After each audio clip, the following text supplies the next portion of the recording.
Rainbow Six Siege just added the new operator Valkyrie in the new DLC Dustline, and I'm gonna let my initial thoughts from the first night of playing the new game patch. You know, it feels like a fucking goddamn new game, or at least a slight change to the meta, so it feels refreshing. So, you know, it's figure of speech, but you know what I mean. So, her character, I'll discuss her primary MPX submachine gun. From what I've seen, I haven't played as her firsthand, but a guy on my squad played as her all night, so I have seen, you know, his footage and shit like that. So I can give you my first thoughts on what she adds to the game. Her spaz seem to be solid and good. The MPX seem to be solid and good. The Deagle has a shit ton of recoil from what I've seen, and it hits for a truck ton. So we'll see how that goes as far as you know, how it compares to the other things in the game. She has the deployable shield or nitro cell, another character with the nitro cell, and her unique ability is her 4 cameras. Wow, these cameras change the meta drastically. So, I was balancing it in my head, how does this factor into the balancing? But, if you think about it like this, everybody knows where the cameras are if you're going against a good team. Her cameras essentially change the meta. Why? Because the offensive team gets drones. Now, drones are essentially the thing is free cameras. The other team gets fucking, that'd be 10 of them plus a Twitch drone. So that's potentially 11 drones for their team. You get, what is it, 8 cameras on a map or something? But most of them can be destroyed pretty easily, and they offer almost no help.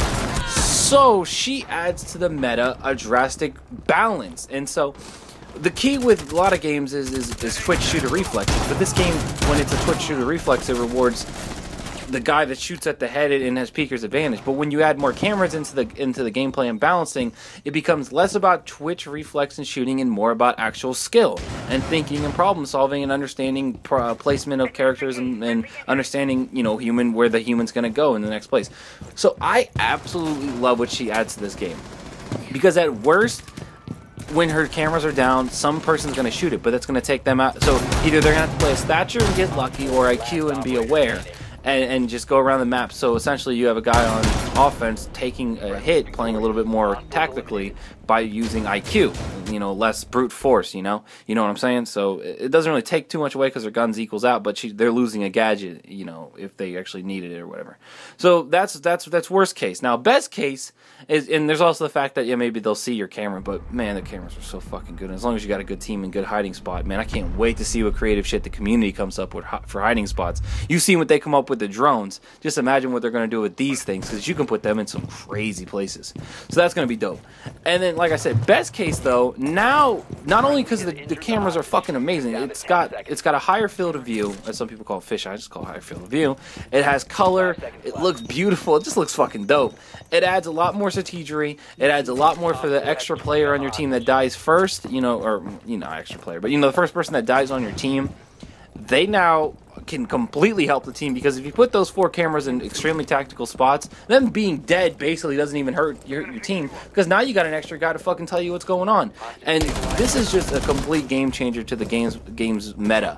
And once again though, it is a little slightly hindered because not everybody's going to get the chance to play as her, and so it's going to take a little while for the community to catch up to the meta, just like it took with Capcan at the launch of the game, where everybody kept dying by Capcan traps because you weren't used to seeing them. Same thing's going to happen with fucking Valkyrie. It's going to take a little bit for everybody to get used to her. So if a guy's playing as Valkyrie, knows what they're doing, she's going to seem overpowered, and if a guy nobody picks her, then she's going to seem useless. Or if if you don't know what you're doing with her and you don't know quite good spots to put them, or you're playing with a dumbass on your team that spots constantly, she's going to seem useless.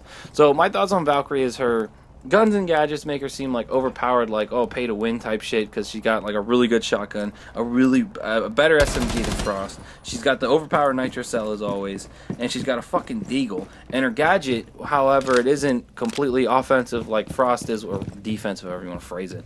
It isn't like game changing like that.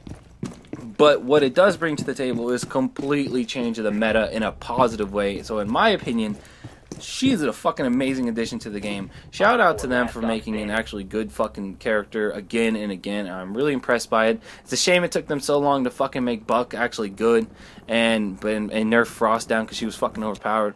But Valkyrie, man, props to them. Valkyrie's fucking amazing. I love this character. I can't wait to play as her next week. This is going to be fucking amazing. But thanks for watching Big Gangster 7. Let me know your thoughts on Valkyrie, what she brings to the meta, you know, all that good gooey shit. But, gameplay was brought to you by Zeek, the homie from Xbox.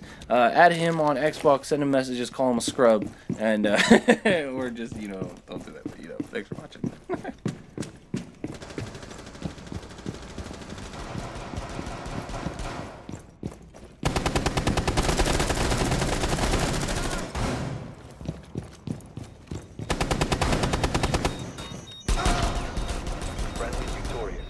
Hostiles eliminated.